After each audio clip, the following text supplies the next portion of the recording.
Breaking news చూస్తున్నాం. AP liquor scam లో YCP MP Mithun రెడ్డికి ఎన్ఫోర్స్మెంట్ డైరెక్టరేట్ నోటీసులు జారీ చేసింది. ఈ నెల 23న విచారణకు హాజరు కావాలని ఆదేశించింది. ఏపీ లిక్కర్ స్కామ్ లో మిథున్ రెడ్డి కీలక పాత్ర పోషించారని ఈడీ అనుమానిస్తుంది. ఈ కేసులో ఇప్పటికే మాజీ ఎంపీ విజయసాయి రెడ్డికి కూడా ఈడీ నోటీసులు ఇచ్చింది.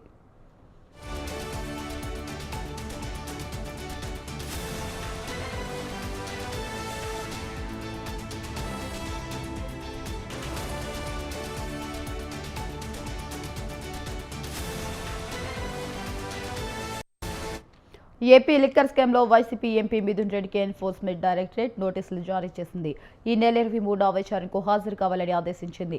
ఏపీ లిక్కర్ స్కామ్ లో మిథున్ రెడ్డి కీలక పాత్ర పోషించారని ఈడీ అనుమానిస్తుంది. ఈ కేసులో ఇప్పటికే మాజీ ఎంపీ విజయసాయి రెడ్డికి కూడా ఈడీ నోటీసులు ఇచ్చింది.